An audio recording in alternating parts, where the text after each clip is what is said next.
I trusted him with my whole heart. He told me he was stuck in traffic, but what I discovered instead broke me into pieces. The man I was about to marry, the man I thought was my forever, wasn't just late, he was hiding a betrayal so deep it cut my soul. And the worst part, the betrayal came from someone I never expected, my own sister. Stay with me, because what happened next will shock you, and the revenge I chose wasn't just about him. It was about taking my power back once and for all. Backhand index pointing right. Don't look away, because this story proves that betrayal always comes with a price. My name is Amelia, and for the longest time, I believed in love stories that ended with happily ever after. Growing up, I was the kind of girl who dreamed about her wedding day, about walking down the aisle, and about building a home with someone who truly cherished me. When I met Ethan, everything seemed to fall into place. He was charming, attentive, and made me feel like I was the only woman in the world. My friends would often joke that he was too good to be true, but I ignored their teasing because I wanted to believe. Ethan and I had been engaged for 6 months, and the wedding was only weeks away. Every moment of my life revolved around planning that perfect day. From choosing the dress to imagining our vows, I thought nothing could go wrong.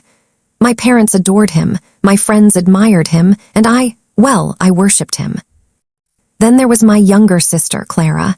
She was bold, beautiful, and always had a way of capturing people's attention without even trying. Growing up, I sometimes felt overshadowed by her, but she was my sister, my blood. I trusted her with everything, my secrets, my dreams, and even the details of my relationship with Ethan. One evening, Ethan called me and said he was running late. "Traffic is insane," he told me, his voice calm, convincing. I thought nothing of it, but as the minutes turned into hours, something inside me began to stir. Call it intuition, call it paranoia, but a voice inside whispered, "Check." I decided to drive. I told myself I was just being silly, that I would find him exactly where he said he was. But instead of traffic, my car led me to a hotel on the edge of town. At first, I thought maybe it was a coincidence, maybe he was there for work. But when I walked inside and saw his car parked outside, my heart sank. The real punch came when I saw who walked out of the hotel room with him. My sister Clara, her hair messy, her lipstick smudged, and Ethan right behind her. In that moment, my world collapsed. My breath caught in my chest, and I froze, unable to process what my eyes were seeing. Ethan, my fiancé, the man I trusted with my heart, was walking out of a hotel room with Clara, my own sister. Their laughter, careless and intimate, stabbed at me like 1,000 knives. I felt like the ground beneath me had given way. I ducked behind a wall, my heart pounding so loud I was afraid they'd hear it. Clara leaned into him, her hand brushing his arm like she had every right to touch what was mine. And Ethan, he didn't resist. In fact, he looked at her the way I once prayed he'd always look at me, like she was his entire world. For a moment, I couldn't breathe. My mind screamed, this can't be real. Not him, not her, but it was real, painfully real.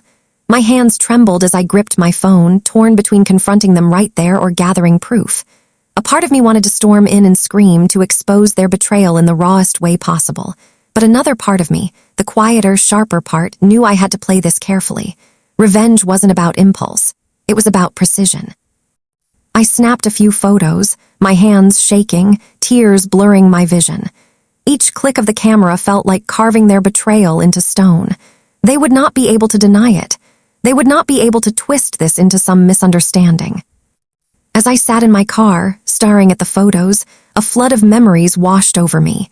Ethan holding my hand as he proposed, Clara promising she'd always stand by me, the way my parents celebrated when we announced our engagement. And now, all of it was poisoned. When I got home that night, I didn't tell anyone what I had seen. Not my parents, not my friends, not even Clara. I stayed quiet. I let them think I was still the same trusting Amelia. But inside, a storm had begun. Every smile from Clara, every sweet word from Ethan, now felt like daggers in my back. And yet, I pretended. I needed time. I needed to plan. Because if they thought they could betray me and walk away untouched, they were about to learn how wrong they were.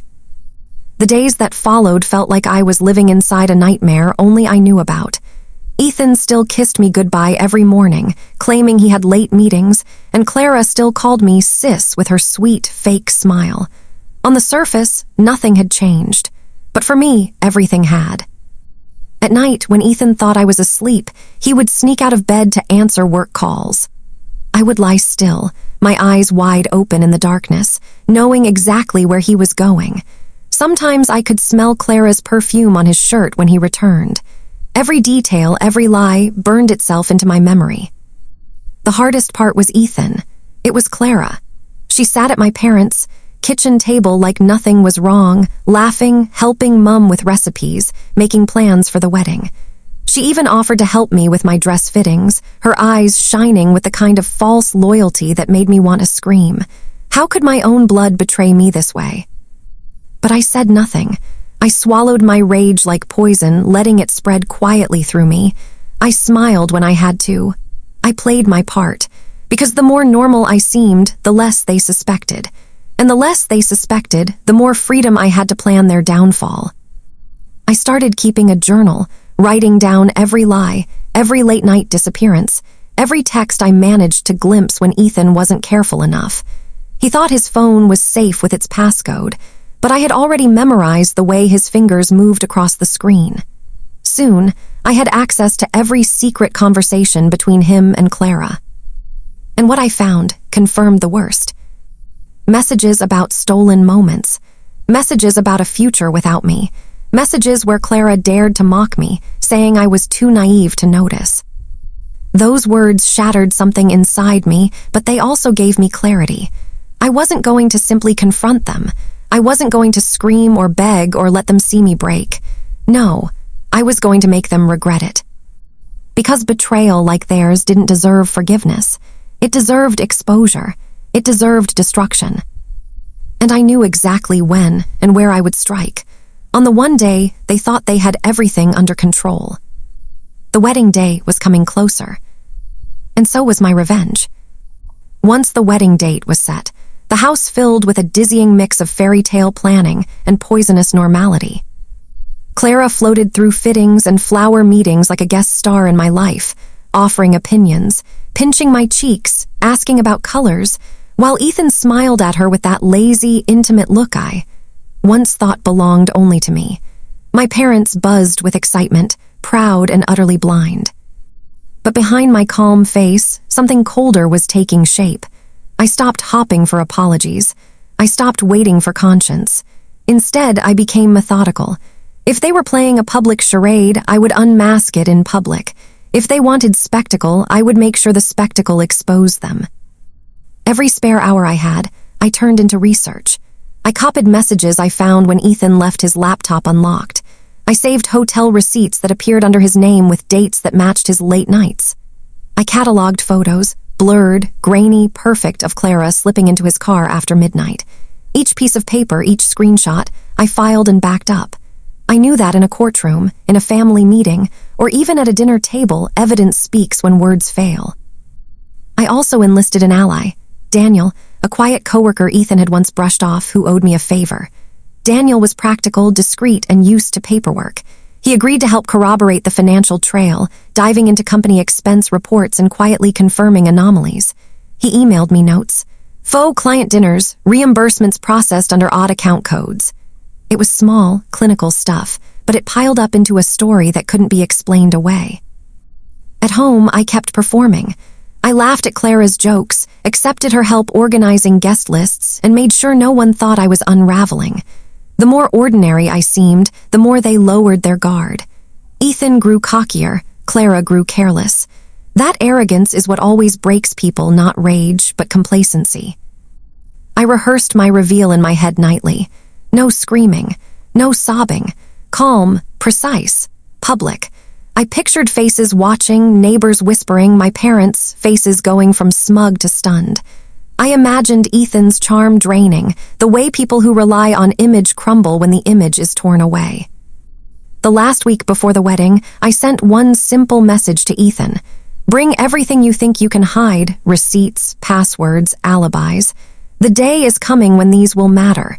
His reply was a smug emoji. He thought it was a bluff. He was wrong. Tomorrow, everything I'd gathered would become a weapon. The week before the wedding felt like walking a tightrope. Every laugh at the engagement party, every photo posted online, every congratulatory text from relatives tightened the knot in my stomach, and yet I moved through it all like a ghost, measured and unreadable. People told me how radiant I looked. Inside, I was assembling the final pieces of a puzzle they would never see coming.